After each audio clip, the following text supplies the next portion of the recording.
My gosh, Kowloon Generic Romance has easily the most intriguing first episode that I've seen in anime in a long time. If you have not watched this first episode, please go watch it. I'm already hooked. At this point, I am absolutely hooked. The presentation, the characters, the writing, the attention to detail, just so much symbolisms that if you catch it, it all just clicks for you in the end. This is one of those shows where I took so many notes of the actual show itself, how many things kind of stood out to me that I took note of, that at the end of it, when I looked back at the notes, everything clicks.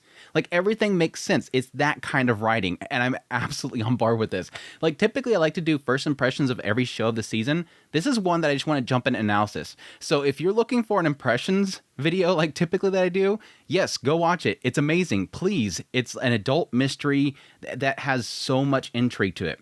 But we're going to analyze. We're going to dig into this episode, and we're going to put all the pieces together, because this is the stuff that I absolutely eat up. So let's just get into it. But yes, opening up the episode, we have Kujidai, and she wakes up in the morning. Now, again, what I noted right off the bat is the fact that she put on her glasses. Me, as a person with glasses, I noticed the fact that it was first-person perspective. She puts on her glasses, and immediately it's blurry. And I'm like, why would she put on her glasses if they're blurry? That tells me that she doesn't have the right prescription. She looked like she could see just fine before. She puts on her glasses, and suddenly she can't see. But then she goes and starts chopping up watermelon. I'm like, okay, that's fine. Then on the television, we have an advertisement for a pharmaceutical company, which is brought up several times throughout the episode. And yes, it's talking about eye drops that apparently clear up your vision. So this already gives me a sense that it seems like at least medical technology seems to have advanced quite a bit compared to what we're experiencing right now. I mean, I'm not aware of any eye drops can help your vision. I mean, there's aids and whatnot for it, but nothing that actually improves your vision. I would love it. If it's out there and it actually works and there's no side effects, I would love it. But anyways, she chops up the watermelons. Then she goes over to the outside where she sits down and she eats her watermelon. It sucks because there's so much of this going on in the show, and I can't really mention any of it because of YouTube. But anyways, yeah, she's enjoying that. She goes out to leave. And now here's a moment that I actually took note of something, and it just keeps popping up in the episode. When she leaves her room, immediately there is a sign that says fortune. Now, this is something that is a thing in Japan, at least, that a lot of businesses will have signs of fortune. I mean, they have the cat. The cat is a symbolism of fortune. Now, it's odd to have fortune on every single door. And sure enough, throughout the entire episode, it's on the doors, it's on the walls. Some walls have multiples of them. So I don't see a connection that the fortune itself has with anything for now, but I'm curious down the road if that'll have some sort of significance. If it does get into my overall theory, which I'll get into later, of what's going on right now, it could have something to do with finances or something that could be subconsciously jumping out. This does seem like this is all sort of a world that might be connected to a specific person. I'll just say that for now. The other thing that I took note of was her room number. I don't know why, it just stuck out to me. Her room number is 8. Her room number is 8 on B23. And yes, as we'll find out later, number 8 itself is significant. Anyways, she goes to work. She ends up passing by a shoe salesman. Not sure if she's significant for now. Then we get a news broadcast, and this seems to kind of open up the door to everything that's kind of happening currently in the setting. The news broadcast is talking about a generic Terra. It is capable of backing up the memories of all human beings, making eternal youth and immortality a reality. Yes, me along with probably a lot of other people that are watching this show were immediately going, okay, so are they in it? I think already a lot of people are piecing together, I wonder if this world they're in is possibly the Generic Terra. Basically, are they in Generic Terra where there's a Generic Terra above them? But anyways, they're currently constructing this cube up in the sky. They're selling merch for it. It seems to be really popular. And then, yes, there's people that are whispering and gossiping about the fact that there's a rumor that the private sector is actually funding this. It's supposed to be tax paid, as we find out later on, but it does seem like there's whispers that a private company, yes, that pharma company comes up again, that pharma company apparently is backing it. But anyways, we jump to where she's working, which is a realty company. And at that point, she goes to clock in. That's when we get the appearance of Kudou. Kudou jumps in there, jumps in place of her, clocks in. I'm assuming it rounds up. So if she punches in at 9 o'clock, at 1 second, it rounds up because she ends up punching in at 9:01. But yeah, she keeps bugging out about the fact that he made her late. And so he eventually accepts to take her to lunch. Now, here's a few interesting comments that are made here. And this is something that is sort of connecting to sort of my overall theory here.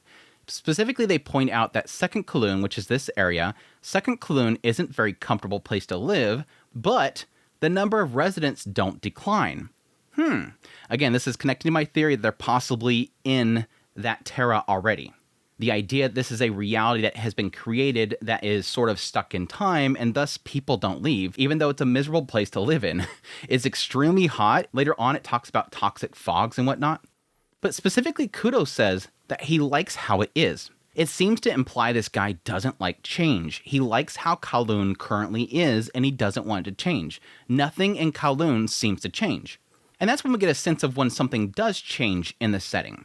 As when they go to have lunch itself, that's when Kujidai says that she wants to go to a specific cafe, this Hawaiian cafe Aloha. But very quickly, Kudou pushes against it and says, nah, I don't want to go here. Let's go to the usual place. Again, this guy doesn't seem to like change. He wants to go to their usual place. So they go there, which is the 1010 Eatery. But this is where finally Kujidai mentions the fact that yes, her prescription has been off all day.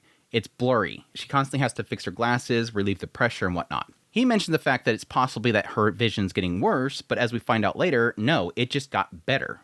She tries to use the eye drops, but specifically he stops her from using it. I'm not sure if she got off a drop. I didn't notice that she got a drop off, but he goes to stop her from using the eye drops. He specifically says that he doesn't like the pharma company, and that's mainly because the owner's son has taken over, and he doesn't trust him. He says that he's a sketchy director from a beauty center. They cut to a billboard. It says something to the effect of "Cradle to the grave, we're with you every step of the way." Ominous is all good. It kind of, yes, connects to the fact that it does seem like this guy looks pretty shady. And it seems like it's going based on looks specifically, but it does seem like based on that quote itself, it does seem like this guy is... The quote itself feels very sketchy. It seems like it's going out of its way to be as ominous as possible. But either way, he offers to massage her head. She might have too much pressure. She doesn't want it. And then they go into talking about the fact that some of the rooms that they're trying to rent out aren't, keeping occupied, that people don't like the locations. Specifically, room 205 inside Joing Tower, which apparently is like literally there to get all the afternoon sun. There's no AC there. It's just, it's sweltering hot. Like no normal person wants to live in this room because in the afternoon, the sun is just right on it. And it seems like every location they're going to doesn't seem to have AC. But yeah, he mentioned the idea that he wants to do a paint job there. She mentioned the fact that he's fixed doors before. He likes the idea of kind of fixing places up so that the people that come to move there, feel comfortable. He likes the idea, again, emphasizing how much he likes Kowloon itself. He wants people to come there, be comfortable, and stay. This is a place that he seems to love a lot. This seems to strike a chord with Kujirai, and after them having food, she eventually says, hey, we still have time. Do you want to go have tea? It seems to give a sense right here that something is kind of nudging at Kujirai, that she seems to want to spend a lot more time with him and thus wants to go out to tea with him, but he rejects her. You're obviously uncomfortable with your prescription. Go get that checked instead. And she ends up watching him as he hopscotches off. Seem to have a brief moment of her kind of liking what she's seeing. Again, it seems like it's building up some feelings within her. But yes, she goes and gets her eyes checked, and she has 20/20 vision. Dang, I would like that. Just one day you wake up and suddenly you have 20/20 vision. What a miracle. It does kind of give a feeling here with her vision getting better, possibly a sense of her going backwards in time. The idea that she's maybe possibly getting younger. It does imply later that she's in her 30s. So I'm kind of wondering if possibly she might be getting younger or going back to the age in which the two of them had a romance. I don't know. It just seems very odd this girl out of nowhere gets 20/20 vision. Now, it doesn't technically get into how long she's been using the eye drops. And yes, the eye drops might have been helping her and eventually cured her vision. But anyways, she's got her glasses off. Guy's like, man, you look better without the glasses. What about you, Kudou? And he's like, no, I like her better with glasses. So she can put them on later. But anyways, it cuts to them burning something in a furnace up on the roof. They're burning some documents. And at some point, Kudou looks up to the sky and says that he doesn't like the Generic Terra. He says specifically that we're going to get punished for building things like this. She says, you're against the Generic Terra? He says it's using tax dollars to build a fake Earth. Which is odd at this point because with one theory I have that this is all Kudou's dream, that it does imply the idea that despite the fact that he doesn't like the thing, it does seem like at some point he chooses to use it. But at any rate, this is where we get into more about how Kudou himself likes the nostalgic feeling of Kowloon and how he doesn't like change itself. It talks about the fact that, yes, this place that she wants to go to eat at, how long is it going to stay open? Typically, new stores that open in this location seems to close very quickly. And from his point of view, he thinks that's because people that live here, people that enjoy it here, because Kowloon is a place of nostalgia, people don't like change. People don't like new things here. So typically when something new comes here, it ends up shutting down very quickly. Most of the people here love it. The flickering streetlight, the moldy back alleys, the noisy neighbors. This is what people like. Those are nostalgic things that people like in Kowloon. So yes, new things, we don't need it here. Nothing needs to change here.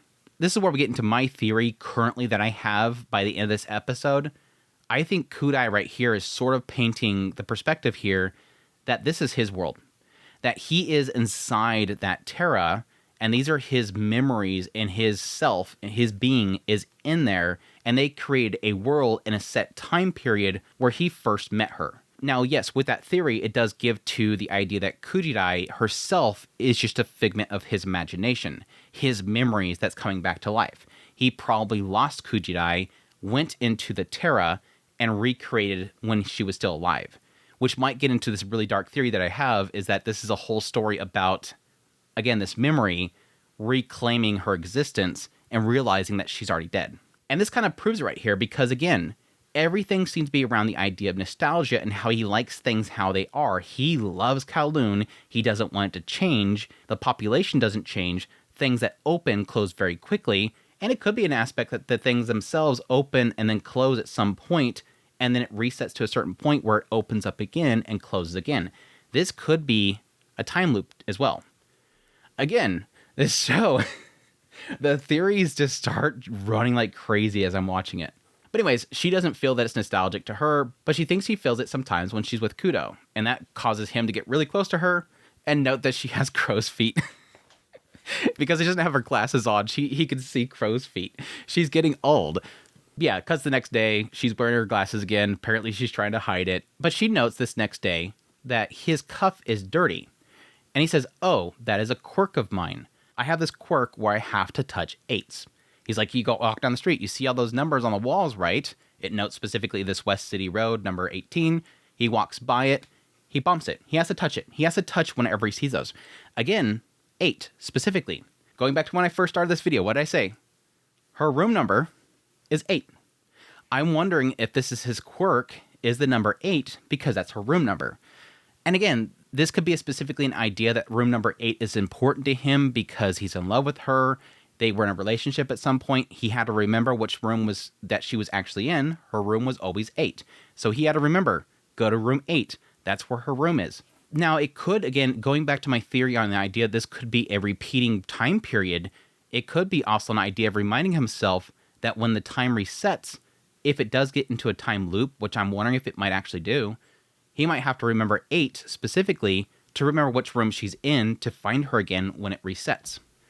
I don't know, that's getting into a more later theory that I have. But anyways, they're working late. At some point, he says to clock out. They're going to go out to eat. He's going to show her what makes Kowloon, Kowloon. And he ends up taking her down to Sunset Avenue. And this seems to be a place where a lot of people come together and just kind of have a little festival. All those little stalls and everything. Everybody's having fun together. She's enjoying herself. She's eating a whole ton. She's getting stuffed. And eventually he takes her over to a Goldfish Tea House. At the Goldfish Tea House, they end up getting iced coffee and watermelon, which is on the house. He points out that, yeah, why are you eating that when you just said that you were stuffed? She's like, well, it's just practically water. So he's like, oh, that's convenient. He starts laughing. That's when she gets hit with a bit of nostalgia. As we find out at the later end of this episode, that nostalgia that she's hit with right here could be the fact that she's just reliving those memories. She's seeing, like, literally when they were sitting together in that cafe and he was laughing. She's getting hit once again with nostalgia. Again, for him, this entire town is nostalgia to him. For her, he's the only one that she experienced nostalgia with. Again, because he's the only thing that's special there for her. Which makes me kind of wonder if possibly the original Kudou moved there and then started working with him or something like that. They fell in love, and then he kind of showed her around Kowloon itself. Like, she wasn't always a resident there, but he's always lived there. But again, that would play into the idea that only he's the important thing in this town to her. Yeah, she ends up bringing up something that strikes a chord with him. The fact that, yes, doing this after eating watermelon tastes good. And he says he remembers somebody who said the same thing. Again, a quirk to remember somebody by. This is something interesting that helps you remember somebody. Again, note that. The number 8, the thing that he always touches. Room number 8, that Kujidai lives in. Again, something that he forcefully remembers to remember somebody. So that again, at some point, he can meet her again. Really, again, this is what's really digging into me, that this will have a time loop at some point. But yes, as they go to leave, the bartender stops her. She thanks him for everything. He says, I'm glad that he brought his girlfriend again. And this is kind of an odd statement for this guy to make. It kind of makes me believe that this specific cafe is stuck in time. And the idea that at this moment, the bartender does not know who she is. Because when she comes back in there later, he does immediately recognize her as the one that came there and got engaged. Here, he's saying that she brought his girlfriend again. He's not saying brought his fiancée again. He's saying girlfriend. But I do kind of wonder if he's saying brought his girlfriend again, references to her specifically as his girlfriend, bringing her again. That she's been here before. Just again, not at the moment that they got engaged. It's very interesting. But yeah, she's like, no, I'm not his girlfriend. Goes to chase after him. Says, hey, you should probably clear that up in case you need to bring your girlfriend again. He's like, no, you don't need to worry about that. Now, at the time that this moment came up, I was kind of wondering if possibly it was just, yeah, there's this other girl that passed away at some point, but that doesn't seem to be the case. Now, the only part right here that I have not really connected is the fact that after he goes to walk away, she looks up at the Generic Terra, and it seems like something strikes her. Now, I'm not sure if this is a moment of nostalgia for her again, if she's recalling something, or if there's something special happening with the Terra that I'm just missing. It seems to be up in its normal place. There's a full moon sitting right there. Maybe it's a different perspective for her, or maybe she's recalling something.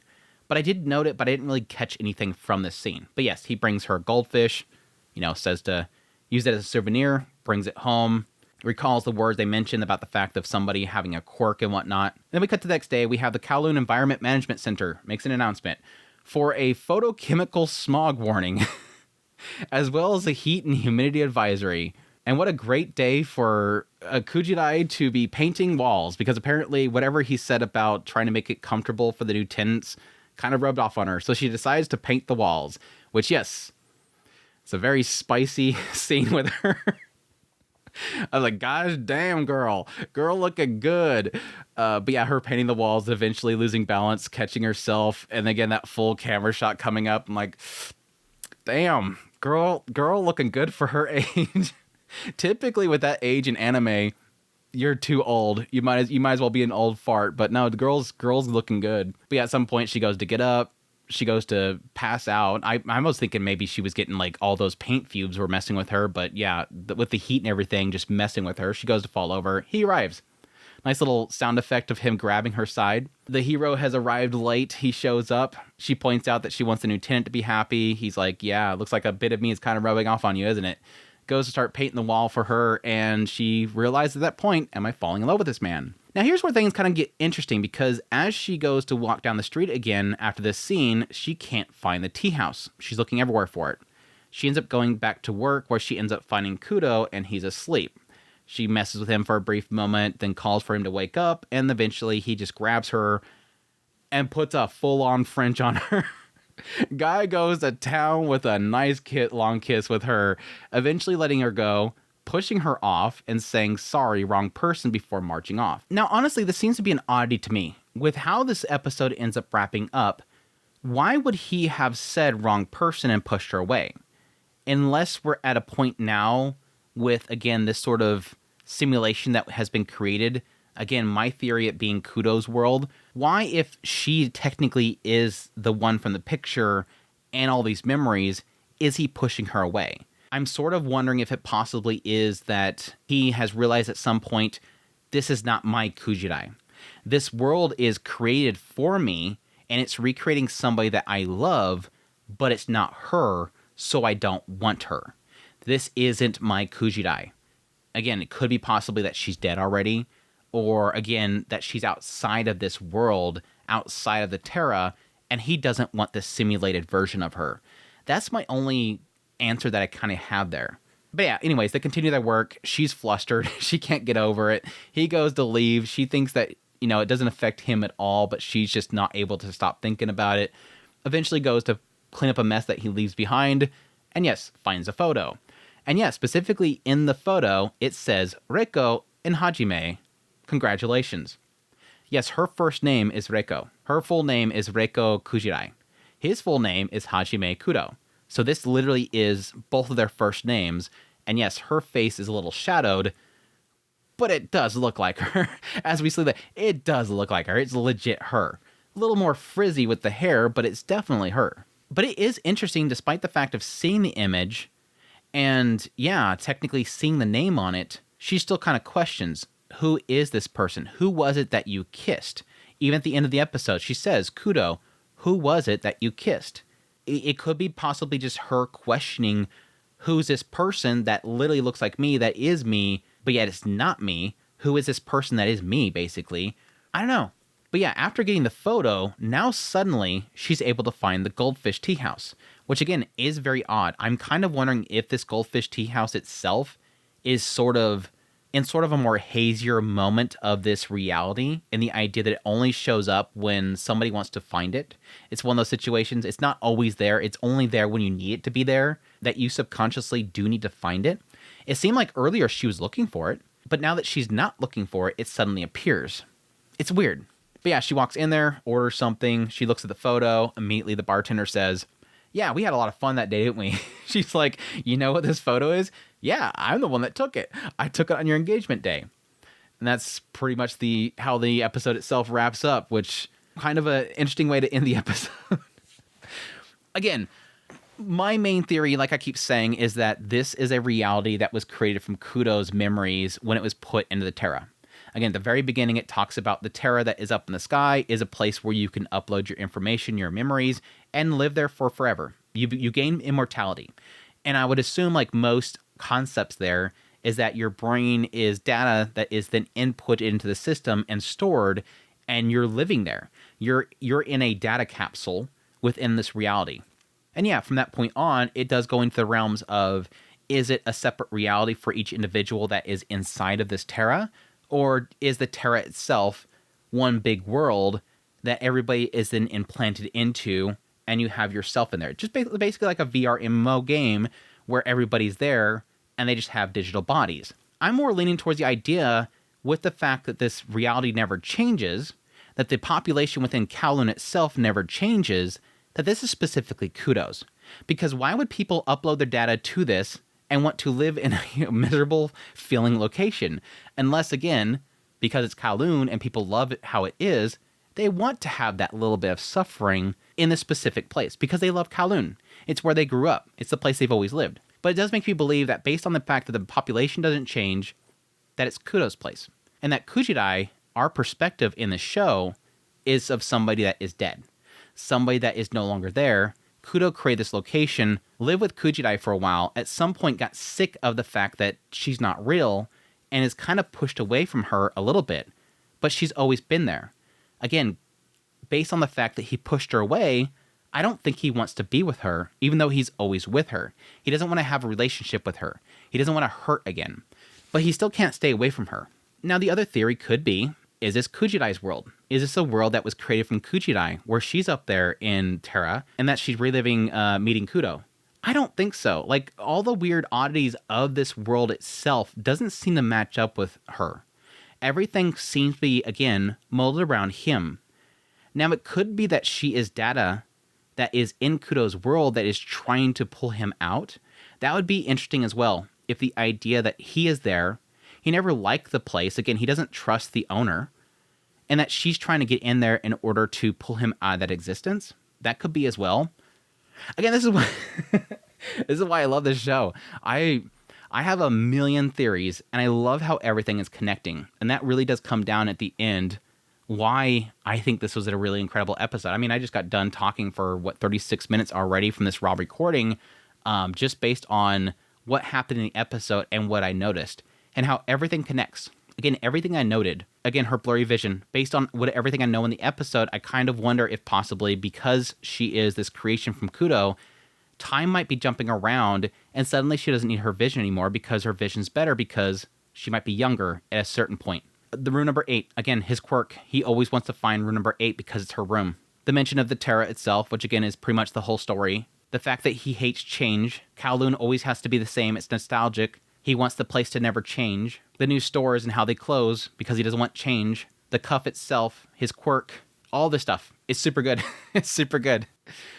But I don't know, maybe I'm overpicking. Again, I was not really expecting this coming into this show, and I absolutely love this first episode, and I had a lot of fun digging into it. And I honestly really wasn't sure if this was going to be a show that would hook me, because yes, this is from the creator of After the Rain, which that was a really decent romance anime when I watched it. I didn't check out the source material, but I didn't know this writer's game.